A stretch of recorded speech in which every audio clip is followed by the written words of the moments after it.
Funny enough, I used to have my own radio show in college, and that's how I got into this. So did I. No way. Yeah, it was called Cerulean Velvet. No way. Yeah. And what'd you do on your show? I did the show with my friend Storm, which is his real given name. And he was my gay bestie in college, and he is still one of my gay besties. And we would shoot the shit and play music. It was like an indie music talk show. Dude, that's so cool. Was it kind of like how my school? It was like it was on all the TVs and all the dorms, and like a short FM radio signal. Yeah, you could listen to us on campus. Oh my god, yeah, that was crazy. Online. Mine was called Positron's Playlist. It was when I was like a DJ and shit, and so I'd go and I'd play like EDM and I'd DJ and then Gross. No, don't judge me. and I'd bring in like local DJs, and I'd interview them and do guest mixes. Mm-hmm. And looking back on that shit, I was so bad at doing all that stuff. Yeah, but it doesn't matter because you're doing it for fun. Exactly. Like I think as we get older, and this definitely translates to a lot of different fields, like people get really obsessed with like doing something perfectly or not at all. And there's not as much room for playfulness in practice, which I think is really important. That's a big fact, is like not holding yourself to that standard of if it's not like a radio show, then it's bad or I shouldn't do it.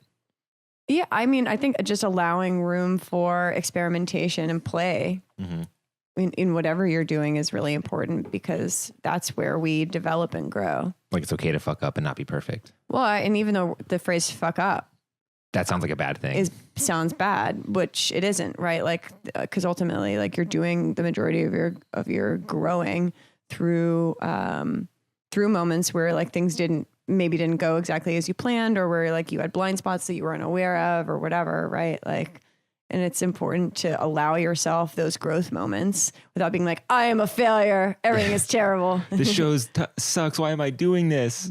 But anyways, before we get too far, what's up, guys? Welcome back to That's the Angle. And today I am joined with local photographer Kate Warren. Hello. Yeah. Welcome to the show. I don't know how to intro you, because what kind of photographer is that? Is there even like a hole to put you in? Yes. I don't want you want to say that. Yes. Journalist. It's on my website, man. Should have read the website. I do very light research. I see that. Yes. And so you're basically essentially you're a journalism photographer. No. So No. I am a lifestyle and portrait photographer, and I work with I work with a gamut of different kinds of clients. So I work with magazines, newspapers like the New York Times and the Washington Post. And then I work with advertising agencies and brands to help them think strategically about how to tell stories visually. Oh, okay. Because when I say light research, I'm like looking at your Instagram, and I kind of prefer it that way, because I think sometimes if you go too deep on someone, you kind of get lost in the sauce instead of uncovering things about them. Not that I'm trying to uncover anything, but you got to get what I'm saying. And it just seemed like you did a lot of work for like New Yorker Mag and Washington Post, I guess, recently. Mm-hmm. That's awesome. That's insane. Yeah, it's fun. How do you get into that? How did I get into shooting for Washington Post and New Yorker, or how did I get into photography? We'll get into the photography, but like New Yorker and Washington Post. They called me. Really? You didn't like seek them out? No. No way. In some ways, I feel like as photographers, like trying to get gigs, and so you're freelance. Yes. Like it's up to us to reach out. Not always. In my case, rarely. But then to never. But then you have the leverage. Then it's like it's in your hand, right? Well, ideally, as an artist, you are making work that is true to your voice, and you are pursuing projects and stories that are of interest to you. Mm-hmm. And then you do such a good job, and the work is cohesive and strong to a point where people reach out to you and ask you to do what you do for them. Oh, whoa. So what did that look like for you? And I guess which came first, Washington Post or the New Yorker? Washington Post. So how did that happen? I've been working for the Washington Post for a long time. I have been freelance for 7 years, Whoa. Full-time freelance for 7 years. And they called me in for a meeting because Jeff Bezos bought them. So they had money. I was part of sort of like the slate of this like a big cohort of people that were brought on board, especially like younger folks working in journalism, when they actually like started having funding to be able to work on more. Whoa, I didn't know Jeff Bezos bought the Washington Post. Yes, that's insane. I don't think I've ever heard that from anyone. Do you read the news? I am not the most avid news reader, but when people talk about Jeff Bezos, see that. when people talk about Jeff Bezos's like honorable mentions, I just don't hear. It is constantly in the news, and he's in the middle of a scandal right now with National Enquirer that is in large part hinging upon the fact that he owns the Washington Post, and the president mentions very regularly that Bezos owns the Post. They're worried about him and his, I guess, obviously his views slanting it, right? Yes, that appears to be what they are worried about. Okay. Even though he's not involved in the editorial process at all. Yeah, even though he's not, but it's like they think that they're going to, he's going to like call him like, hey, can you skew this a little to the left? Skew this a little to the right? No, that's not how it works. Not like that. It just means that the Post has money. Yeah, essentially. They've got Amazon money. Yes. Actually they don't. They have Jeff Bezos money, which is different. They got trillions of dollars money. They got. I can't personally report on how much they are, like what their financial arrangement is without having actual facts to quote to you. I'm probably wrong, but I'm pretty sure Jeff Bezos is like the first trillionaire or set to be the first trillionaire. I think that is a thing worth Googling before saying on the record. Who cares? I do. That's why I work in journalism. Oh, yeah. For you, it has to be like perfectly. And yes. Hello, welcome. We're on the record. I'm not afraid of being a little wrong about stuff like that. But if I was to guess about someone being wrong, that's how Donald Trump feels about facts. Oh God, please. Do better. Please do not correlate anything about this podcast to Donald Trump. Please do better. Please don't. I think we all are intelligent human beings here with working thumbs. Like you can do a Google before you are quoting facts that include numbers. Well, it's like when you've heard something once, and it's like when I think about things, I don't sit there and I'm like, okay, am I 100% correct? Jeff Bezos is about to be first trillionaire. It's like, this makes a lot of sense to me. Nah, this is not like an intuitive thing. It's like either it's a fact or it's not. I mean, this is very true. It's like the journalism side of you. It's like the hardcore journalism, just like fact or nah. Correct. Yes. Okay. Actually, it's interesting. I have a friend who works at the Post, and she runs the arm of the Post that is in charge of fact checking everything that the president says. Damn. Which is a huge deal. Wow. And a newspaper has never had to invest in an entire team of people to do that before. But because he does exactly what you just did, frankly, often they have to have a whole team of people in order to like fact check. And so now they're in the process of sort of expanding that offering and thinking through how they communicate the importance of truth through different avenues of media and reporting. Which is cool because they're going to expand the format through which they provide that reporting and not just do kind of written articles, but they're going to do it through other mediums as well, which is going to be awesome. How big is his team? A couple people. What? So every time he gets on Twitter, Meg Kelly runs it. Yep. Anytime anything happens. And Megyn Kelly runs it. What? I figured they'd be homies. They're both. No, not Megyn Kelly. A woman named Meg Kelly. Oh, my fault, Meg Kelly. That's nuts. It's great. Yeah, it's a really important. It's really important. So what percentage of what he says is just wrong? That is a thing that you can go and read about if you had their whole platform. I'm not going to approximate. You can't even guess. No, I know it. And I'm no. Okay. I mean, a lot. Is he, and they'll differentiate and say like, this is a lie. Like this is just like straight up like 100% untrue. And then they'll talk about why, and they'll provide like the real information. Or they will say like, this is misleading, and they will talk about how and why that is. So they'll provide more nuanced context for statements. Or they will say if something is true, which happens far less frequently. That is an interesting job. I'd love to meet that person at a bar. I'm like, you do what? It's great. What? Yeah. She is a rigorous journalist and is a MacGyver of research. It's pretty amazing, right? Like, where do you go to find out, about this like obscure statement that he made about, say like That's very true. About how, for instance, this is, I was just reading this article about something they were fact checking about how like, about how the crime in El Paso has, it is correlated to like border activity, when in fact, like El Paso is actually one of the safest small cities in the country, and crime has gone down. And not related to not related to the immigration issue. And that's a fact. Correct. And those are numbers that you can go and check, right? And so she's like looking up crime per capita in El Paso and all this stuff. To sort of loop it back around, like it is important that we like hold ourselves to high standards of truth, especially in a time where that is not something that's being valued, and that is a way of weaponizing, right? Like if he is assuming people won't check, and he's assuming that people are ignorant and can't understand complex issues because he himself like won't read briefs and things like that, right? Like, so he doesn't understand the context of these things either. So it's important that we set a higher bar for understanding like what truth means within this context, because he's using it to leverage power over people he finds to be ignorant. Dang, I really do not want to get in politics on my podcast. You're very passionate about this. Holy shit. So yeah, it's important. I think so too. But I think in like some photographers' work, they take up this mantle like you, like of coming out about, so not coming out, but like standing for certain social issues. I remember even the first conversation I had with you were telling me about how you were like photographing witches, but it's not just the fact you're photographing witches. And a little bit of research I did do, is you're photographing witches because it's not like the white male thing, or not white male, but it's not male dominated.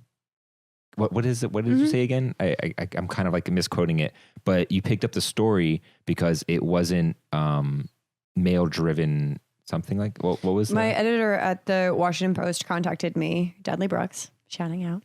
And he was like, hey, what would you do with 6 pages on spirituality? And asked me to pitch him for the magazine. And originally I wanted to do like feminist activist nuns, because there are groups of nuns who are like who are very progressively feminist, which is really awesome. None of those groups exist within this region. So I sort of set that story aside for another time and started thinking through like what other sort of approaches I might take. And he asked me this during the Brett Kavanaugh hearings. And I'd been on like a 3-week assignment for Kodak doing street photography for a brand. And so I was walking around out in the world with my camera all the time and was being harassed on the street by men a lot. Like guys would follow me in their cars or catcall me and like. And it didn't matter where you were, DC, New York, everywhere. No. That stuff happens everywhere. Wow. Which will be unsurprising to everyone. Yeah, that's very unsurprising. Every woman. So I'd been subjected to all of this harassment, and it was during the Kavanaugh hearings, which were obviously very triggering for women in particular, particularly women who had any experiences around sexual assault, which I do, unsurprisingly, as most women do.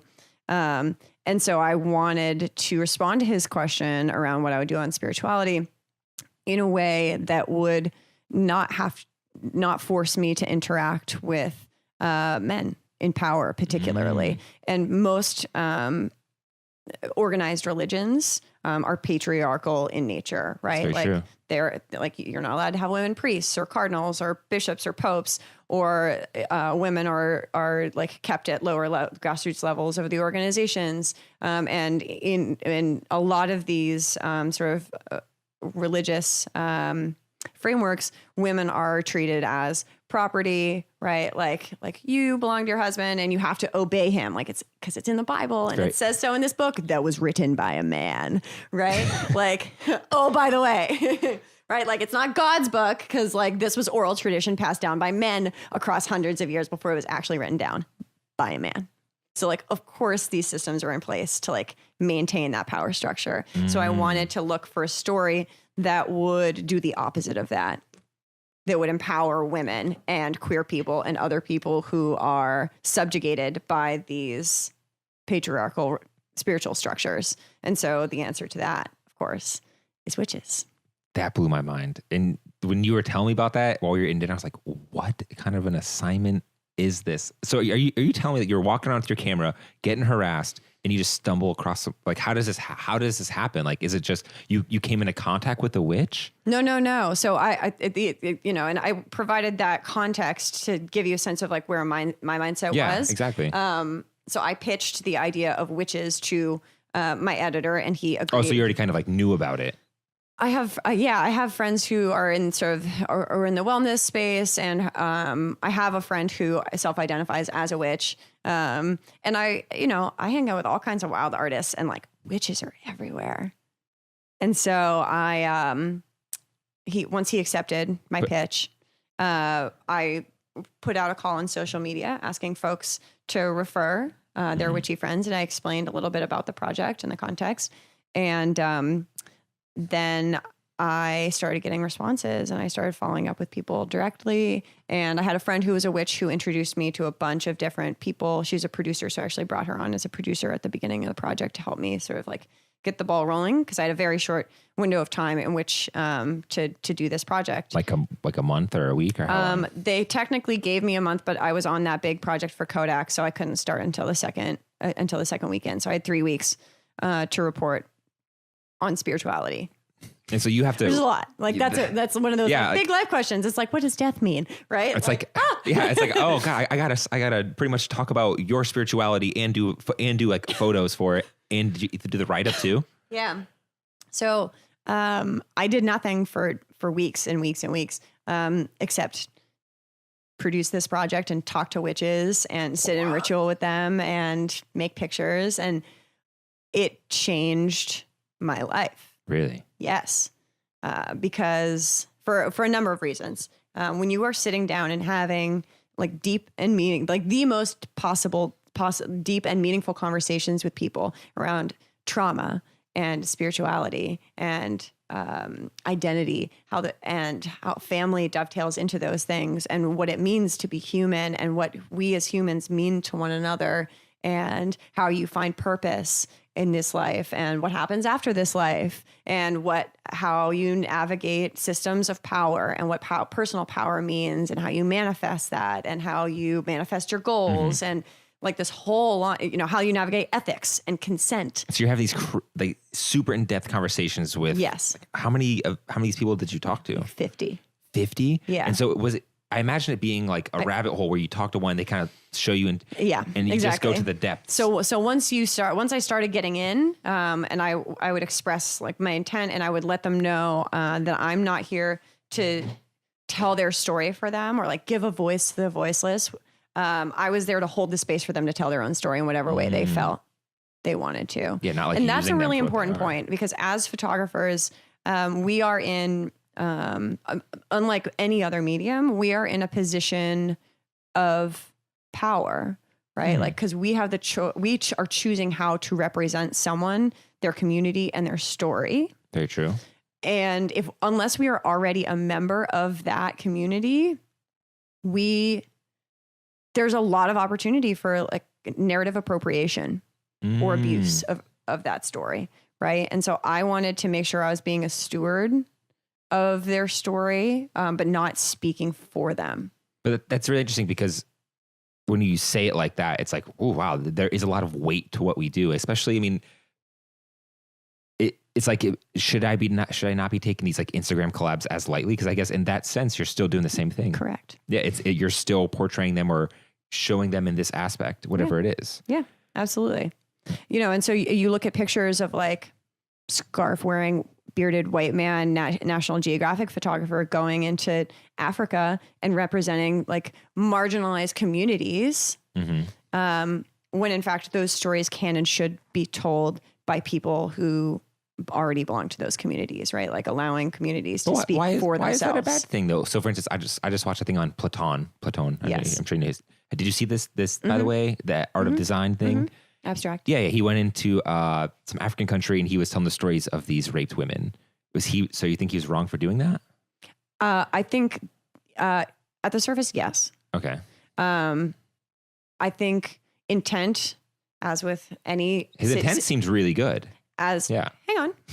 I'm just like, I'm trying to understand here. I'm like, that seems so good to me. Yeah. And so intent is good, but impact is more important. Right. So we can use that example, right? Like he is a white man of privilege going into a space where he has a way more power than these women. A, he has male power. B, he has white power, privilege, right? He's going into a situation. Okay. No, I'm going to finish. I just want to say he's Greece. He's from Greece. So yes, still in the white male bucket. Yes. Okay. Yeah. There's privilege that comes with that. Okay. Right. Just in how you look in the world that we live in. So he looks white, seemingly he's white passing. So he is benefiting from white privilege. Shares the white privilege. Correct. Okay. And so he's going into a situation benefiting from his whiteness, his maleness, his like first worldness. And right, so there's like a class element there, and his status as a photographer, which, you know, in that situation, right, like he is dictating the terms of what's happening there. There are ways to go about collaborating with people to help amplify their stories. But it's hard, and I talk to a lot of photo editors and fellow photographers about like who has the right to tell what story. But the thing is wasn't he telling it with that doctor? So, I mean, I guess that's where I'm like, okay, it seems his intentions were extremely good, but do you think that it was wrong because he was putting them on a white background and that was a control, or should he have been in their homes taking their photos? Like, or should he have not even have been there? I think. Who do you think? So you think someone from that village should have covered that story? The one piece that you have not mentioned at all here is the storytelling ability and perspective of the women themselves. Okay. You're approaching it as though they like are objects that are being photographed. Well, I'm approaching them as opposed to like active collaborators in thinking through how their likeness and their stories are represented. Well, I think at the end of the day, it came from a good place. So what would have been in your idea, what would have been like the perfect situation to tell their stories or to share their stories? If I was going to go into a situation like that, I would sit down with the women and talk to them, hear their stories, and then talk to them not only about what happened, but about like the gender power dynamics of their village. And then I would ask them how they felt the best way to represent their stories and what happened to them, and not just like what happened to them, because then you're defining them by their like status as survivors. And I don't use the word victims because that's not usually a word that people who go through this kind of stuff choose to use. So that's a deliberate choice. And so ask them like how they felt would be the best way to represent like their story, and then to work collaboratively with them to decide how that would be manifested photographically. So they're active collaborators in the process of making the images. As opposed to him saying, line up, let me take your photo. Here's an image of a woman with emotion on her face. Right. It's very interesting. Right. Because then that also says like, this woman cannot be seen or is not valued unless she is like seen and valued by like this white man. I guess. I mean, it's hard. It's her story to tell. That's true. It's very true. It's very true. But doesn't it? It's just so hard because it's like it's hard for me to navigate it because I'm like, dang, what he did seems so good, but to find wrong in it seems. It's like, not black and white, right? Like you can have intention, like you can have a good intention and then say like, okay, like what is my goal here? Like my goal is to like amplify the stories of these women. Okay. How do I like, what is the best way to do that where their voices are the ones being amplified? Their stories are the ones being amplified and not just like Platon goes to Africa. And puts them on a white background and then makes this nice grainy image that just looks like all those other photos. Correct. That's interesting. Your perspective is so different than like my perspectives of just a lot of things. I'm learning a lot from you. Yeah. This is cool. So back to the witch thing. I want to hear about the depths that this took you. Like I want to hear about like where this like the depths of this journey took you. Witches are sort of like the X-Men. like every witch has like her own special power or their own special power. Cause of course, like anyone can be a witch. So like specialized witches. Yeah. Everybody sort of has like, sort of a couple of things that they specialize in and do really well. Depending upon their cultural context, their background, their heritage, their areas of interest there. And then they're like personal, what feels good for them, tapping into like their personal power. So you have, so there's sort of like a buffet of different sort of like witchy things. It's like, what would be some of the specialties? So for instance, like herbology. Okay. If you're a garden witch or like a hedge witch, you are like, you're growing plants. You're really connected to, like, all witches are really connected to the earth, but through sort of like different gateways. And so if you're a garden witch, you're growing herbs and plants, you are studying their medicinal properties. Chances are very high that you're studying under several different people to learn more, because a lot of this knowledge is passed down from person to person. It's not institutionalized knowledge. To be used for practice. Healing. For healing. For healing. Most witches are healers.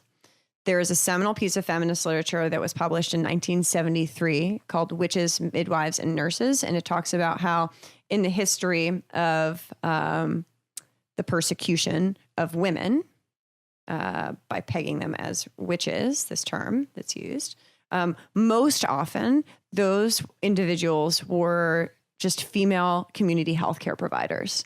So if you look at the history of the medical field, you had community healthcare providers in small villages who were practicing herbal medicine, using knowledge that had been passed down through many, many generations.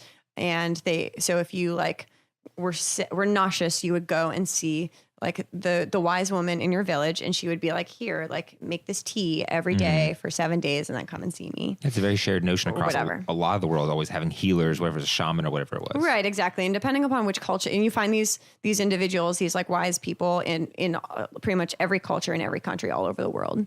When fire was invented, it was used to work magic before it was used to cook. Mm-hmm. This is very, very ancient pagan knowledge, right? And so as Christianity rose, they wanted, and were patriarchal, they wanted to exert more control over these women who had power in these communities because they were healing people. The healing, I guess they didn't understand or something. And so, right. And so what would happen, and so they created medical schools, which only men were allowed to attend and to become doctors. And at these medical schools, they would teach them to do things like bloodletting, right? Like using leeches and things like that. Or more importantly, to pray it away. Like they were not teaching and practicing like actual, like medical, like using the scientific method, medical practices. Versus like the community healthcare providing women had all of this generational time tested knowledge using the scientific method of like, oh, this plant works better than that plant, for instance. For whatever your illness might be. For whatever it might be. So like, let's say you get sick, you go see the male doctor who went to medical school. And so, and he prays over you, he like puts some leeches on you. Of course you don't get better because like, that's a crock. It's kind of weird. And you get really desperate and you're really scared because you keep getting sicker and sicker. So you go to the wise woman in your village and she says, I know exactly what you have. Like here, like, you know, take these herbs like every day, like make it into a little poultice, like put it on your chest or whatever it is. And then, you know, come back and see me. And like, lo and behold, you get better. And what happens is then that man who's all butthurt that a woman fixed a thing that he could not fix says, well, you must have been sick because of sorcery if I couldn't heal you and the Lord couldn't heal you. So she must be a witch and she has to die. And so then that's how they get that rap. And now all of a sudden it's negative. It go from like community healers to this. Women in power have had that power systematically stripped away from them across thousands of years. And the current medical system is an example of that. Doulas and midwives are a perfect example, right? Like midwives are typically female community healthcare providers in rural, poor communities. Like these are marginalized communities already, right? And so they have this generational knowledge. They were helping primarily women stay healthy and be healthy and have control over their bodies and like have reproductive autonomy in a lot of cases. And they, the medical, like the male patriarchal medical field, worked with the male patriarchal legal structure and passed a law that said midwives with generations of experience are no longer allowed to deliver children without a doctor present. Guess what? Women can't go to medical school. Whoa. Immediately stripping all this power, all this intergenerational knowledge out of all of these rural community healthcare providers who were really, really knowledgeable. And now we're not allowed to practice. And that is something that is happening today. That's interesting. So that was, holy crap, that was an insane history lesson, because now it lightens the tone of the word witch, which just, I guess, has a lot of bad connotations. The word witch just has a PR problem because it's a word it's a word that's been co-opted by men to demonize women who feel powerful. I never would have thought that's where it came from. Holy shit. So it's important to understand like the sociocultural, and we were talking about the importance of like doing research in advance and knowing your facts, right? Like all this context is really important. It informs the nature of the work and how you go about shooting it and making it and having these conversations, which were accepting to me and open to me because they could tell that I had done my research and I'd taken the time to learn these to learn all of these stories and traditions and to understand the context of their practices. It's like very endearing for them as a photographer. Having this like that deep knowledge probably made them very comfortable with you. Yeah, well, because it showed that I actually cared about them as individuals and their culture and their beliefs. You know, that I wasn't just there to. And there is a lot of this in this and a lot of other sort of more fringe communities where people are voyeuristically coming in for their own goals, and it loops back to the idea of like who is entitled to tell these stories, right? It's very true. Yeah. You didn't come in there like I guess like Platone did, and you're just like, you're a witch. What's up? Let me take your photo. Speaking of which, how did you approach taking photos of these people? Yeah. So I explained to them the context of the project. I told them that I was interested in investigating the diversity and intersectionality of contemporary witchcraft. Intersectionality is a concept that is rooted in third wave feminism, but it's the idea that you can't talk about gender without also talking about race and class and orientation. And wait, so that's called third wave feminism? That's intersectionality. Okay. And it was first introduced during third wave feminism. Okay. So now when we're talking about the current wave of feminism, like intersectionality is like key and core. Like if you're not being intersectional, like you're not here to play. Like, cause the people who are most negatively impacted by like patriarchal policy are women at the intersex of those things, right? Like they're poor women of color, right? So you're hitting like class, gender, and race, right? And if they're queer, like, okay, that's even harder. Yeah. Right. Exactly. So I told the witches, and a lot of witches are queer and are women of color, and are living at these intersections, right? And they have been persecuted, today. They are constantly being persecuted. Because they're a witch, or just because of who they are? Because of those things. Both. Okay. Both. Like getting fired from jobs because somebody finds out that they're a witch. Really? Yeah. Absolutely. Absolutely. So I would go in and I would say like, hey, I recognize that like the term witch has a PR problem and has been wildly misrepresented by patriarchal media. And I would use language like that. I am here to help to hold, because I take huge issue with that, because I see that, you and your spiritual beliefs that are rooted in your connection to your own power and your connection to the earth and the spiritual world and how to move energy across those three things, which is really like all which is, are like these stories are doing a disservice to you.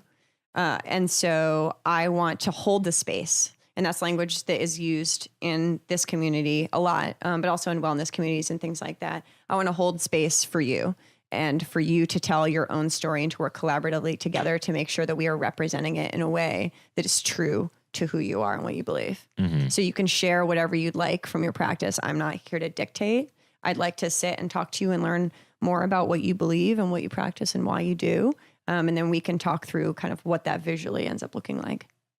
And that's how you arrived at that conclusion, is after that whole conversation, you're like, she says, this is how I want to represent it, essentially. Yeah. Yeah. Well, and I just ask her to share whatever she'd like to share, or they would like to share from their practice. You know, so we talk for a while, and they'd maybe say like, yeah, I'm really interested in, in tarot and reading tarot, and I work with clients, and I also work with myself, and I'm interested in the intersection of, energy work through crystals, and how tarot can be a really nice divination technique to like understand like how we can be manifesting our goals in really deliberate ways, for instance.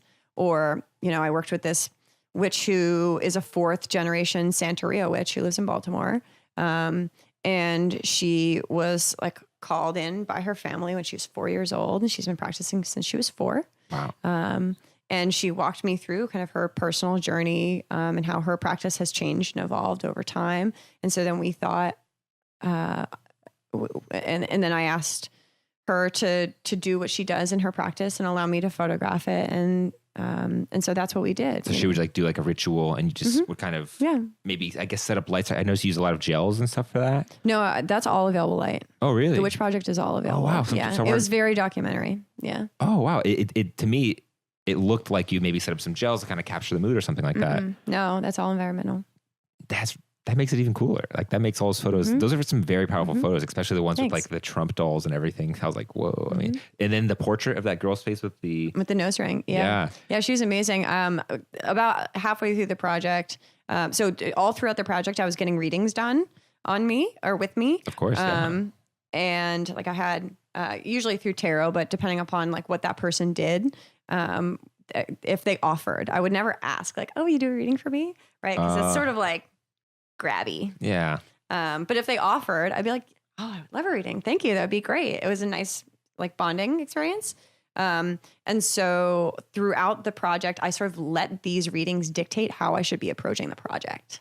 So I really wanted to take, like learning as you go, I guess. Well, I wanted to take the idea of holding space, which is the idea that like really being present for someone just to support them and not ask anything or do anything unless they ask that of you is really powerful. Right. And I think showing up for somebody in that way is an incredible gift that we can give somebody, because it says, I see you, I hear you, I value you, and I'm here for you. That's to make so you feel powerful. Supported. Yeah. And that concept, the idea of holding space in that way is one of the things I learned from this project that has fundamentally changed how I approach all of my relationships and interactions. I mean, that idea itself is just making me think about my approach to photo shoots. Like the next time I'm doing a portrait of someone, it makes me want to kind of think about that idea of holding space. And that's perhaps how you can even get someone to open up or to capture that emotion, to get that look in their eye, or to capture them in their element. Because the idea is that you are building trust. Like for me, the photograph is not my primary focus. My primary focus is on building trust with someone.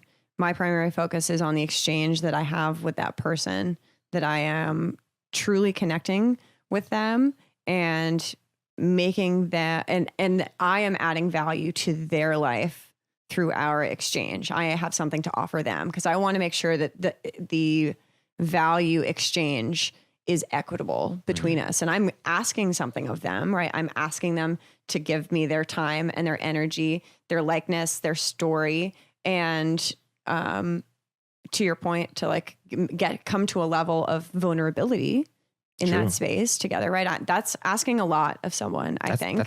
Like it's asking a lot. It's not just like, oh, we're going to take some pictures for fun. Like even if you're just taking pictures for fun, keeping that, I really try and keep that front of mind because I want to make sure I'm being a steward of whoever it is I'm photographing. Yeah, no, that definitely is something that before us I've thought about is how can I make someone comfortable being around me and get them to open up and to express themselves and not be stiff as a photographer. And one of my inspirations for that was Avedon. He would jump around in his sets. He would do crazy things. And by him being so crazy, it would make you feel normal and then make you just kind of feel comfortable. Like, oh, well. I definitely do that too. Yeah. I'm super wacky on sets. But it's interesting because you use the word make. Like, I want to make you comfortable, right? And there's even an element of force. It's kind of forceful. With that kind of language. Interesting. Right? Like, come in, sit down, get comfortable. Like, no, you're just going to be vulnerable. It's going to be fine. Like, as opposed to thinking really, really carefully about how to create a space in which that person feels able to be safe. So like in a more natural, less forceful way, like a flow, and it's like a flow to the shoot. Yeah, well, and there's a level of there's a level of consideration around anticipating what makes people feel vulnerable and what their sensitivities might be. I've done a lot of portrait work, and I'm very grateful to my subjects.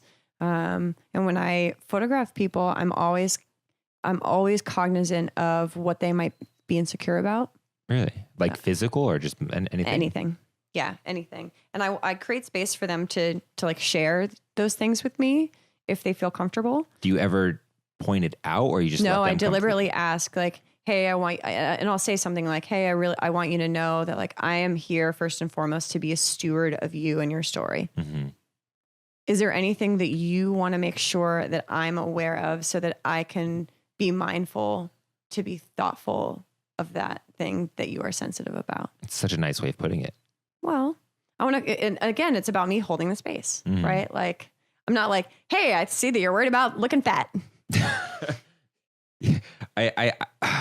I'm guilty of not that crazy, but like I've been in shoots where perhaps they had like an eczema problem, like on their hand. And I was like, hey, I just want you to know that I'm aware of it, and it's okay. You don't got to worry about it. If you want, I can Photoshop it out. I don't have to. I don't know where you stand on it, and we'll have that conversation. So instead of offering, which is about you, you can ask, just like you did. Right. So instead of that situation, give them more agency. Like, hey, if there is anything, please let me know, and we can discuss it. We can talk about it. We can hide it. We can reveal it, whatever you want to do. That's interesting. I feel like that would probably get someone to open up more than just calling it out. Yeah. Nobody likes to feel called out. Yeah. I mean, well, calling out's probably the worst way to put it, but I guess just being blunt about it. Right. Right. And you are very interesting on set, because that's how I met you. And that's how I was, and that's even how I was like, I want to have her on the podcast, because I met you at the Russian ball and you were a mad lady. You were, but in the best way possible. Like, I'm still very shy at events, especially events like that. I don't do them all the time. You seem like you're doing them all the time, but you were just, the way you worked that room was so impressive. Thanks. Like, you were just like I thought you knew these people. I do. Like, so I don't cover events. The Washington Post originally, years ago, when they first started hiring me, hired me to work on Reliable Source, which is their column around like social culture. So covering like balls and galas and things like that. So that was sort of but we expand. When I first started working with them, I was pitching them, and I was doing one every week. And I was doing all kinds of wacky things, like the women's arm wrestling championship and all kinds. I'd like pick through all the things happening in town that week, and I'd pick something going on in town. Now I just do being DC for that time. Yeah, exactly. So now I only do a couple of different galas for them a year. We have it sort of like honed that I only do a couple that are always very visually stimulating. Russian ball being one of them. The Russian ball is a white tie gala held at a prominent downtown social club in Washington, D.C. that is hosted by and for the Russian society folks who have some kind of lineage with prominent families in Russia. So you have the Bolsheviks and the Tolstoys and all kinds of people getting shithoused on vodka and turning up. Yeah. And I've been covering it for 4 or 5 years now. And because of my process and how I go about telling stories, and I don't just approach it like event photography, like I'm there to tell the story of this community. And because of that approach, I've made friends with a lot of the people who go every year. It's the same characters, and they're very comfortable with you. And they're very comfortable with me. In part because like I never dress like the help. I am always there as a guest as well. And that is sort of in line with the idea that I would never ask someone to do something I myself am not willing to do. And I'm a pretty adventurous. I'm a very adventurous person, I would say. Yeah, I'd say you are. And, but that means I'm meeting them as equals. And that's part of like helping someone feel safe, right? It's like, hello, I am here wearing this extravagant outfit, appreciating your extravagant outfit. And let's talk about it. Like, let's rap. That's like, what does this mean to you? How does this represent who you are? Yeah. Talk to me about your community. Yeah. You know, like really actually caring about the things that I photograph. And I collect people. I've always used photography as a mechanism for meeting people. I started shooting when I moved here to meet fellow artists, and then it became a career. I never intended to become a professional photographer. No way. I was working in health policy consulting. And you said you moved here. So where'd you move from? I moved from New York right out of college. And I had a job working for a consulting firm, writing white papers and putting together presentations on the strategic impacts of Obamacare. Okay. That was my subject matter expertise. But I was moonlighting as a photographer in order to meet other creative people. And it took off because I like to use photo as a mechanism for meeting people and like forging these deep and meaningful connections. You wanted to meet creative people because of why? Just because I am a creative person and I was acutely aware. Somebody had told me like DC is where cool goes to die. Oh my God. Which is not wrong. That hurts my feelings. Well, too bad. Yeah. That sounds like a you problem. Yeah. DC is not cool and DC doesn't want to be cool, but there are cool people doing cool things in DC. Very true. And I saw that when I got here. And so I used photography in order to build relationships with those people and to join a community. And 8 years out, I am very grateful and happy to have the support of that community. And photography was my inroads. And so even now, like whenever I photograph someone, chances are very, very high that I'm going to maintain a relationship with that person, even if I have only met them once for 15 minutes while shooting on assignment for the New York Times. But you're not actually like daily, monthly doing it. It's just your friends. You're just forever friends with them, I guess. It depends on the relationship with the person. Like some of my very best friends I met because I photographed them. Mm-hmm.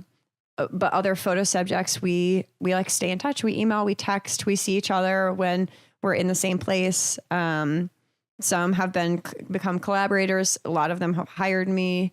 It has become. I am very grateful for like the very rich relationships that I've gained with my subjects who have been made to feel comfortable, who have been allowed to be comfortable and be who they are and feel seen and have found value in fostering a relationship with me because of that. That's awesome. And can you like go more into about that how that happened, like how you were doing this job and then creatives, how does that process work when you were just like, wait a minute, I'm making as much money as my full time, or how does that work? How did that work for you? No. In typical dramatic fashion, I was working a 60-hour-a-week day job and moonlighting full time on top of that, like 40 plus hours a week. So I'd go to work from like 8:30 until 6, and then I would go to a shoot or two shoots on assignment. I was the house photographer at the Corcoran, and I was shooting for Washingtonian, and I was already shooting for the Washington Post at that time. And whoa, that you moved really fast. Like you were already in with these people from working the day job and then shooting for the Washington Post? I started my like professional career while I was still working my day job. And so I would go to these shoots and I would stay up until like 4 o'clock in the morning editing on deadline. And then I would get a couple hours of sleep and get up and do it again. And I was 23. So like I could do that. Yeah. And I worked that job for a year. And then one day I got into the elevator at work and my boss was holding a copy of Washingtonian magazine, and she opened it up and there was a full page picture of me in black tie attire holding a camera, photographer, Kate Warren. And she said, "What's this?" Oh my gosh. And they knew that I was a photographer, but they didn't know I was doing it professionally, and I was going around town telling people that it was my only job, which is what I was doing.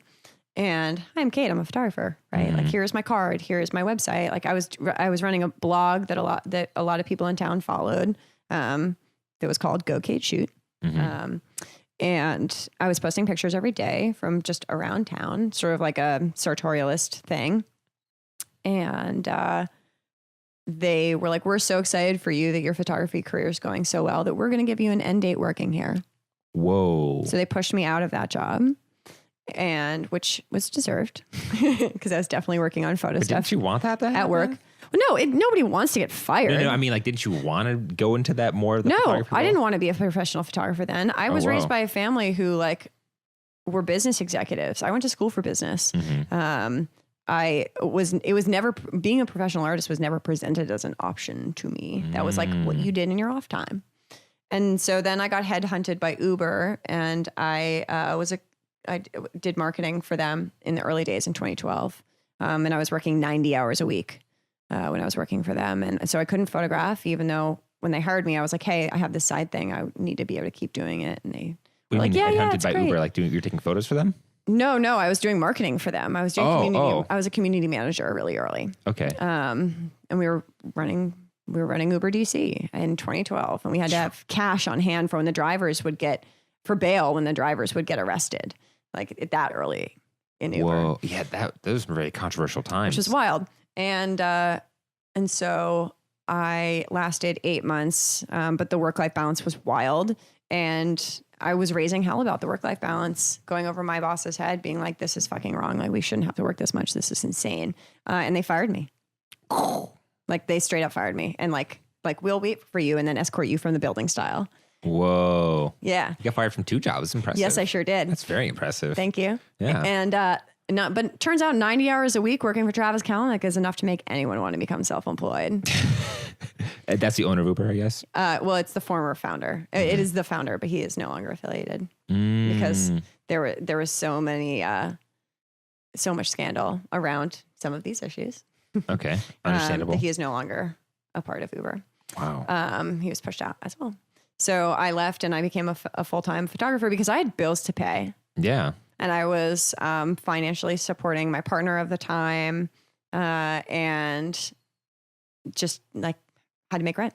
Yeah, you got to do what you got to do at that time. Yep. So I shot a whole new portfolio and took meetings and started getting more and more clients. And I put things on my credit card and like stayed afloat and then like made it happen. Did you find that in those early days that the clients would all come to you, or is it a lot of you seeking out these guys? I pulled out every business card I had ever been given at a party and I called those people and I took meetings. Nice. Yeah. But they weren't like photo people. They were just like people. And you were just so I started working gigs. Commercially like right away because that's where the money was and I needed money. That's interesting. You commercial as in like for even I'm just working still for confused. brands. Working for brands. Okay. Yeah. Or companies, ad agencies, brands. I wasn't working for ad agencies then. I was working directly with brands. That's really interesting. So many people need pictures. Everyone needs pictures. And I went to school for business. So I like put on that hat and did business development. Not rocket science. to some photographers, it's like you make it seem so easy to get clients and like getting these sales and all this stuff. Like you're just like a wizard at this stuff. I don't think I'm a wizard, but I'm maybe, but I am committed to building meaningful relationships with people over everything else. Like I'm not here to sell you something. I'm here to like share a thing about which we both are passionate and to identify a problem that you might have that I can offer a solution for. It's interesting. It's problem solving. Part of every business. That's the point of business. Every business needs photos. That's a problem for many of them. That's a problem that we're here to solve. And to think strategically about how those photos are created and put out in the world and how that brand is represented visually is a solution. So it seems like even back then you're putting a lot of thought into how does this represent your brand? How is this going to be utilized? How is this going to help you? How is this going to drive? Because I went to school for business marketing. So that's what I'd been trained to do. And that's what I did for Uber. And that's crazy. So you're full-time getting all these clients and now you're 7 years in the game. That's impressive. Here we are. I'm 2 years in the game. And I'm like, oh my God. Everything's fine. If you can make it a year and a half, then you're not guaranteed to fail. That first year and a half is like, just like keep the water level like right here. Yeah, it's definitely interesting. Are you doing it full time? Yeah, I am doing full time. Cool. And it's crazy. And so when I'm asking you about like the sales and clients, that's a very selfish question because and like the work has to speak for you. It's true. And like the work has to be good enough to speak for you. And there's a video on Vimeo that you can look up that is a really awesome animation of a spoken word piece by Ira Glass of NPR called The Gap. And this piece became a sort of a touchstone for my practice and my business. And what Ira says is that, you know, we all start making things as creative people because we have really good taste. But when we first start out, we don't have much talent. And because we have good taste, but we realize that what we're making isn't very good. And so there's a gap between our taste and our talent. And that the frustration of that experience of like knowing what you're making is like just okay, causes 98% of people to quit. And so that you have to like stick it out and slog and make a huge volume of work to close the gap. You have to put the work in to close the gap. You can't just like sit there and keep making the same old crap. Yeah. Like, you have to like get critical feedback and hold yourself accountable and ask why you're making and what value it adds, and to develop your technical expertise and to grow and learn really, really rigorously and hold yourself accountable to high standards for those things. And that's how you do it. It's interesting because that explains a lot about my approach, because like I love fashion stuff. I want to shoot really epic editorial stuff like that. You can't see it behind that light. There's just a bunch of just like fashion ads.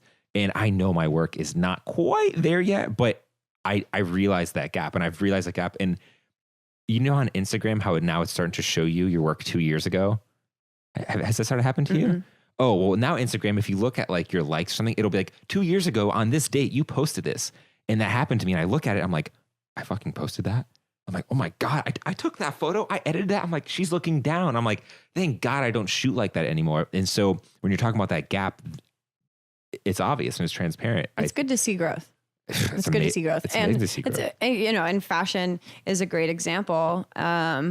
Just because you're taking pictures of clothes on people doesn't make it fashion, right? True. Like fashion is an industry. There's no fashion industry in Washington, D.C. Yeah. Period. Facts.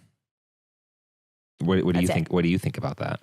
Like, so it's an industry. That's like being like, it's like saying there's like very little entertainment industry in DC. Yeah, obviously. There's government industry, right? Like photographing style is different than photographing fashion. Very true. So do you think I'm in the wrong city?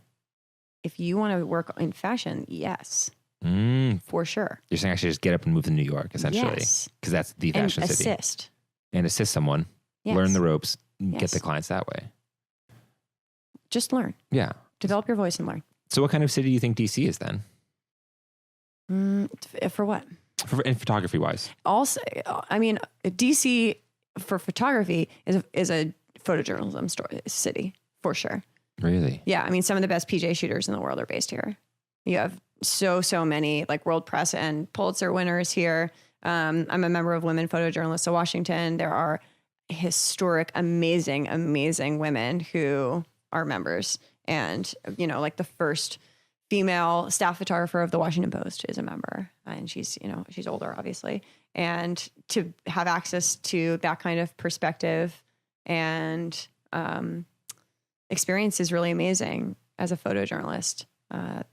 You don't have to cover politics if you live here, but it's impossible to have a job as a full-time photographer here and not work at least somewhat. I don't know. That's not totally true. You can be a headshot photographer and not work in reportage. But if you want to like really build a robust career that's respected in the photo community, which, let's be honest, headshot photographers are not. It's just work that pays the bills, essentially. Well, and you can run an amazing business doing that. Yeah. You are a service provider. There's no like creative vision behind that. You can approach it creatively, and I have no judgment here for folks who want to run that kind of business. I think there's a huge need and a huge market, and you can like definitely make great money doing that kind of work. If what you want to do is take pictures for a living. But if you want to tell stories, or you want to make something that moves people or impacts the way that they view the world, that's not going to do it. So in DC, photojournalism is the name of the game. Because you have Nat Geo that's based here. All of the major publications have have like major bureaus here, if not are based here. In the case of the Washington Post, the Times has a big bureau here. There a lot of news is generated here, and with all of the activity on the Hill and everything, it is constantly there are things to report on. It's interesting because a lot of the successful photographers that I meet, like yourself, they tend to be in the political sphere in some way. And I'm not a political photographer. Yeah, not at all. I have my friend Gabby Demchuk covers politics for the New York Times and is an incredible artist. On top of that, she approaches that typically very dry work with an amazingly creative eye and sense of color and light, and she's really amazing. I don't regularly go to Rayburn to report on breaking political news. Like that's not my beat. Yeah. I do portrait in the political sphere sometimes, but even then, like I tend to be, my style is more edgy than that allows. So your photography for the most part, it's always tends to be shining light on social issues, I guess? No, I do lifestyle and portrait work. So, lifestyle is sort of like people doing stuff in like an aspirational sort of way. Okay. I do a lot of casting of real people, and everything is so not bloggers, not blogger lifestyle stuff. No, you mean no? I have no interest in that. So what's like an example of, if you can think? I don't mean to put you on the spot. Like so, for instance, lifestyle. like an advertising agency would hire me to make pictures for Volkswagen. Okay. For instance, is like a project that I worked on. Okay. So then they would share the creative direction with me. I would go out and I went out and cast some models. They were doing the styling in house, so they did the styling, shared the shot list. We did a whole production, hair, makeup, blah blah blah, all the things, and then we go around and like make pictures of them like out in the world and doing stuff. Yeah. Oh, that lifestyle. That's real work right there. Working for Volkswagen. That's awesome. It's really good. Yeah. How long ago was that? 2017. Oh, that's super recent. Yeah. And for me, the lifestyle work is a sweet spot of the intersection of the reportage approach and that authenticity in storytelling, and the financial and creative support of advertising agencies and brands. Yeah, because if you're just lining up doing headshots all day, like I've met that guy who literally that's his day is just 20 headshots a day. And when you're in a position, you're just like lacking money. You're like, man, that seems so attractive. Maybe I should do headshots. But then you're like, oh, but creatively, I would just die. Oh, well, and especially when you're just starting out, like you can and should like try a bunch of different stuff and see what you like, see what you can learn from it. Throw some spaghetti at the wall and see what sticks. There you go. Ultimately recognize that once you hone your voice and figure out what you're about, and where somebody comes to your website and you're like, oh, you're the guy who does X, this one thing really, really well, right? Like you can't be all things to all people, and you shouldn't have to try. So you're saying you shouldn't be a generalist photographer. You should have some sort of specialty or some sort of angle or aesthetic on something. Like, do you identify your own? Do you kind of? Yeah, I do. I do lifestyle and portrait work. But when someone looks at it, they'll be like, "Oh, she does it in this manner." Yes. Okay. Yeah. If you go to my website, it should be at least pretty clear what it is that I do. I'm sure it is. I'm thinking about your Instagram feed, and I'm just like, it's really good work. It always seems to be landscape. Well, but that's a deliberate choice that I made for that platform. Oh, that's just like an aesthetic on Instagram. Yeah. That's a design choice that I made for Instagram. Why's that? Cleaner. Just looks better. Yeah. White space gives the eye space to rest as yours, and like slows things down. I'm actually in the process right now of deciding what I'm going to change the art direction on the Instagram. Really? What are you thinking? Can I ask? I don't want to give away. It's a secret. Is it really? Yeah. Oh, you'll have to wait and see. The new Instagram sauce. But I don't know. I think social media is a necessary evil. But I don't put a ton of stock in like totally. I am not convinced of the ROI of Instagram. Really? So your clients don't bring it up? Like Volkswagen won't be like, we loved your Instagram. They'll be like, we loved your website. They will say, the person from the advertising agency loves you and your work, right? Relational, right? Like person to person. And that's what I really value, is building real and meaningful relationships with people. So it's not like Kate's work is so amazing, we should hire her. It's like Kate's an awesome person. Both. Her work speaks volumes. It's great too. Both. We should work with her. Both. Yeah. It has to be both. People want to work with people they like.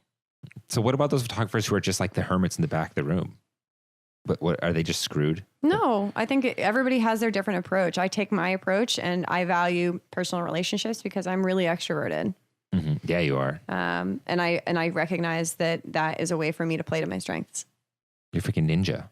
Hopefully. That's literally what I told you. I was like, okay, you're a ninja. You are an event ninja. Are you still shooting on that mirrorless camera? The one that I saw you with that day? I have not decided if I'm going to keep that or not, because there's some banding at higher ISOs. So I might get rid of it, actually. I haven't decided yet. What do you mean by banding higher ISOs?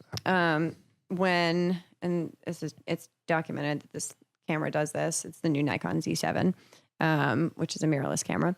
When you are pushing it, when you're pushing the ISO in lower light situations, you get like bands of color across the image. Whoa. Where like it's not registering. Mm-hmm. It's not registering like what your eye sees, because it doesn't have that like mechanical flip. The digital sensor is like failing to properly it just composite can't operate what it's at lower light. How high are we talking here, though? Not that high. Not high enough for it to be okay. And it's never okay if you're paying that much for a tool. So like past 6,000 ISO? No, not even. Whoa. Yeah, I know. You're the one who actually changed my opinion on that. You were like, yo, push your ISO. And I was like, what? You're like, yo, push your ISO. Because I was amazed you weren't using on-camera flash, which I feel like is very intrusive. It depends. It's just a different aesthetic, and it creates a different mood. Very true. It creates to me, sometimes it feels kind of caustic and stale and very stiff. I really like flash for the right application. What's that to you? Because it changes the interaction that you're having with a person. Very true. I feel like someone's way more open to be silly and open up when it's not this crazy light on them and they're not like deer in the headlights. It depends. Really? Yeah. Sometimes I'll use flash as a tool to like really raise the energy and like make somebody feel extra fabulous. Interesting. So if they want to feel fabulous, flash, the lights are on me kind of thing, right? Well, it depends on the person, and just as important, it depends upon the story you're trying to tell, right? Like all these things, cameras and lights and whatever, like all of them are just tools, and people get really caught up in the gear and the technicality, but fail to think about why they're using what they're using and how that choice will influence the aesthetic of the image and how that aesthetic influences the story that's being told. So when your camera starts banding, you're just pissed because it's not telling your story properly. I mean, that's a technical glitch, and it's bullshit if I'm paying that much for a camera. How much was that camera? I just want my tools to work. Yeah, I just want to work. But the size doesn't matter. Size might matter, especially if you have to carry it all party. I appreciated the smaller profile of the camera for sure. I don't know. Sometimes I feel like having this warship, but it needs to do what it's meant to do and correctly. Mm-hmm. Like for me, cameras are tools. That's it. Like you understand your tool, you know how to use it, you know how to control it to execute your creative vision. And that's it. But that's it. You don't walk into a restaurant and have an amazing meal and then go back in the kitchen and say, "Hey, chef, that was an amazing meal. What kind of oven do you have back here?" Right? Never. Literally never. Yeah. So the fact, and it's definitely an example of like misogyny in the male dominated industry that is photo. This like dick swinging contest of like, oh, what are you shooting with? Like, oh, I hate what that. lens is that? Oh, I hate that. It's just a tool. Like I have gaff tape over the name of my camera. Same. I used to do that a lot more. Like it's unnecessary. Like the tool does not dictate what the images will look like necessarily. Like you can make great 100%. pictures with a disposable camera. Like I could shoot 100%. the shit out of Russian ball with a disposable camera from Rite Aid. It probably look great. Yeah, it looked great. It'd be a totally different aesthetic, and that story would be told in a different way with a different tone. Like I'm playing to a much more cinematic space with the gear choices that I am making for that shoot. For that event that I met you at. Mm-hmm. It was very cinematic. After we spoke at dinner, you said, yo, crank your ISO, and I stopped using on-camera flash. The photos literally looked like cinematography photos. Like, I was like, whoa, she's so right. She just blew my mind on this shit. But you ultimately, like, you have to spend the time to think about what your creative vision is, what your voice is. You know, like, I've spent years figuring out what mine is. Yours might be different. Exactly. No, 100%. But in that event space, it's like I'm still kind of like a newborn fawn in the event space when it comes to just being any amount of expertise in that. It's funny you say that about the tape, because when I first started going to like these stupid meetups and stuff, at least now they kind of seem dumb to me. I would tape up all my gear, the lenses, everything, because I was so tired of people being like, what camera is that? What lens? And I would just say Canon. And that's it, because they would just look and be like, oh, it's a Rebel T5i, like some intro YouTube camera. And yeah, I take these amazing photos and people are like, oh my God, you must be shooting full frame or whatever. I'm like, no, it's just a crop sensor camera. It's nothing crazy. Yeah. I started my professional career with a crop sensor camera and a 55 millimeter prime. Nice. Or 50 millimeter prime, rather. That's the exact same I started with. Yeah. Just that $100 lens from Canon. That's it. The nifty 50. Yeah. That's what they call it. I think served me well. Yeah, because that's what I could afford. And I shot the hell out of that lens before I bought a second one. Mm-hmm. And it restricted, like with anything, like with any artistic medium, providing restrictions on your process encourages creativity. And you only shoot prime lenses? I almost entirely shoot prime lenses. Yeah. I really don't care for zoom lenses. Why is that? They're big and heavy. They're less sharp. That's true. They are very sharp. And they make people lazy. That's true. If you're shooting with primes, it's cheaper, it's sharper, it's more atmospheric, and it forces you to like think strategically about where you're standing, why you're standing there, how people are moving, and how you are going to react to someone moving, as opposed to just like planting yourself on one space and like zooming in and out. Yeah, which is lazy. 100%. When people ask me how they should start, I say use primes. Now for like the studio in this kind of cramped studio, I will use a zoom lens just because I'm like, all right, I don't have that much space to go back with like a 50 millimeter lens. Let me just use my zoom lens.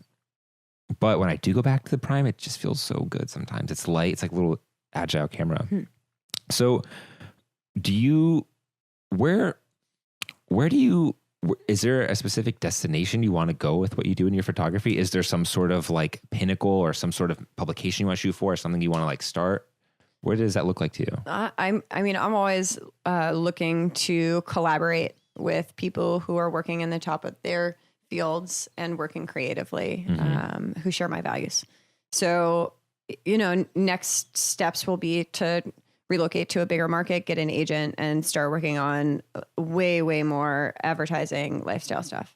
That's interesting, is getting the agent part of being a photographer. Is that just because you're in so demand, or because your work can appeal to more people? What is the cause with that? I'm definitely at the point that they say that you should think about getting an agent. Like, I'm shooting a ton of editorial for a lot of national clients. I am shooting commercial advertising stuff, like produced stuff regularly. And like, I'm really like, I'm at the very limits of my bandwidth and have been for a couple of years. Oh, wow. And I will have to relocate to a different market in order to do that, because a lot of that work just doesn't exist here. Where are you thinking? We'll see. Okay. You can't say? Yeah. Obviously to me, it seems like New York, LA, just a bigger city. Right. Exactly. Yeah. We can't spill the beans on that. Not yet. That's sweet. Yeah. So, man. And that'll change, right? Like, I love photography because it's impossible to get bored. I get bored really easily. I like the thing that's new and next and changing constantly and evolving and growing. And the medium itself is very malleable. New tools are constantly coming out, for instance. But it can flow as my interests flow, right? Like, I may, relocate to a big city and spend the next, hiccup, 5 or 10 years, working on international advertising campaigns, and then move out to the country and decide I just want to do, like fine art, conceptual reportage work, and produce books that include poetry, and teach. But at the end of the day, it's like the photography will kind of be at the But center there. Right.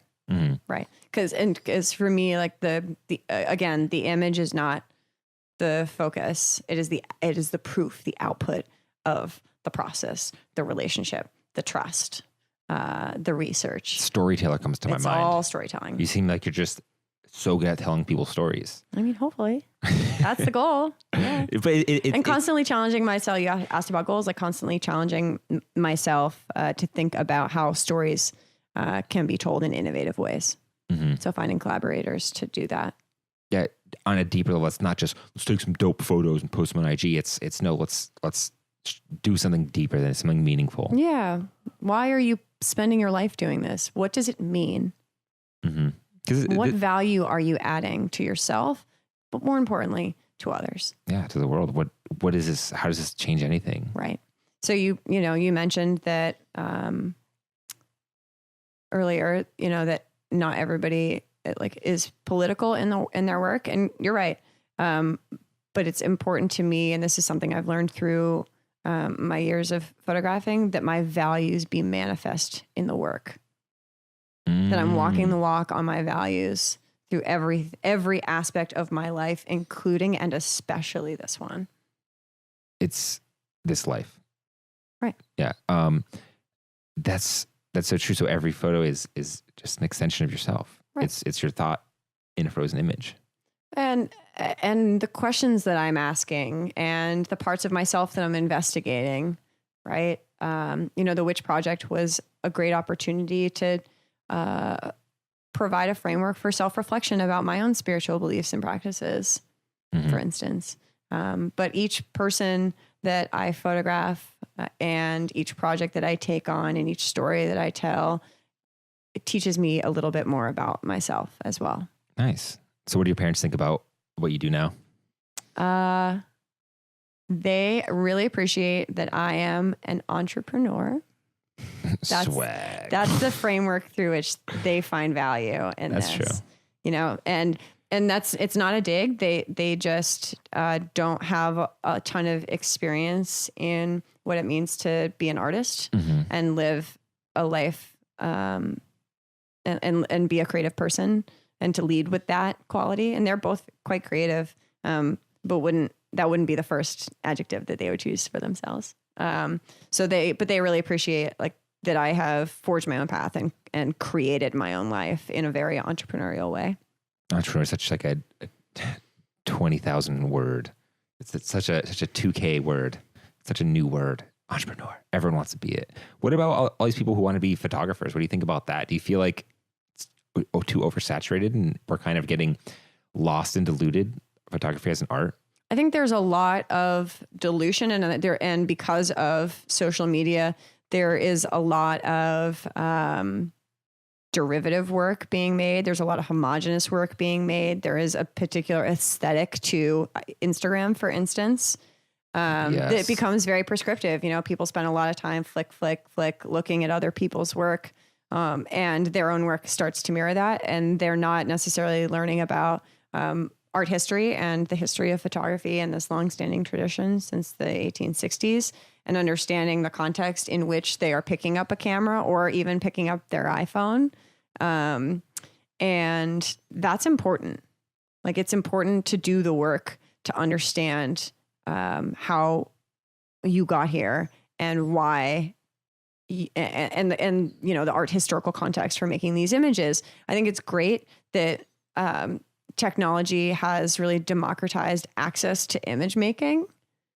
I think we could do a lot more to encourage uniqueness and individuality in voice, and to not sort of...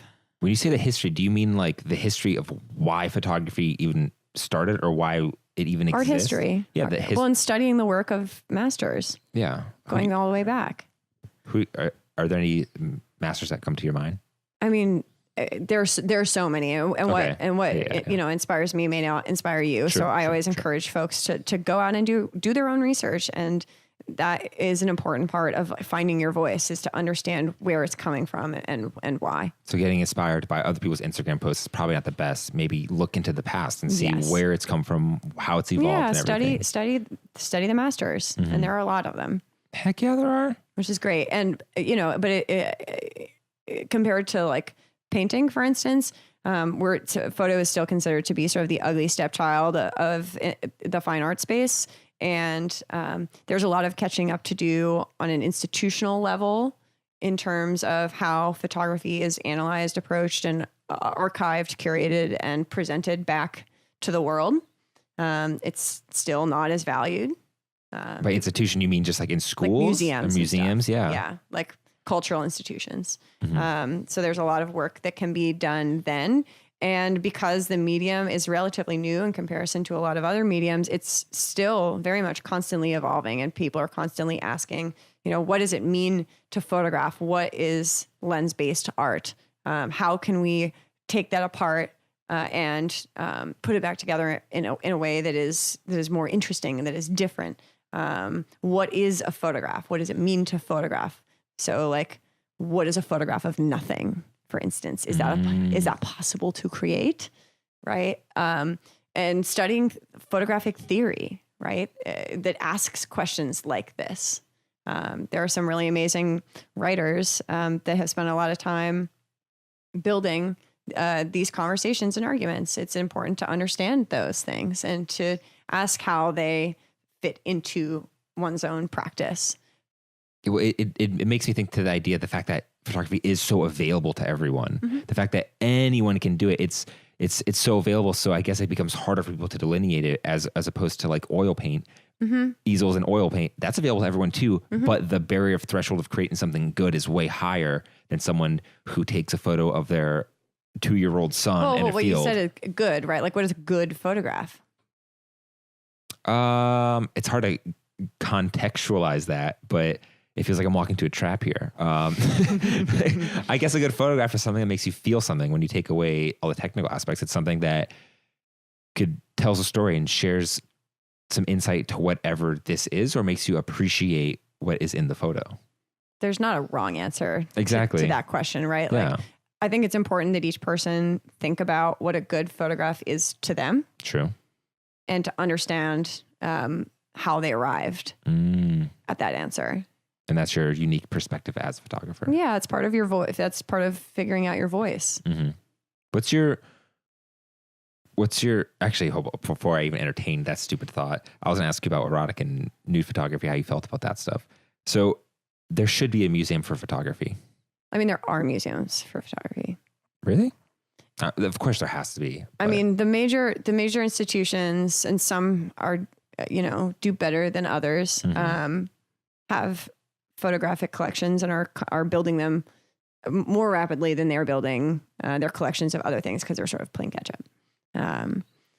But you have institutions like ICP in New York, or the Annenberg Center in Los Angeles. And there are a bunch of other galleries that do a good job of driving conversations, Aperture, that do a good job of driving conversations about contemporary photography.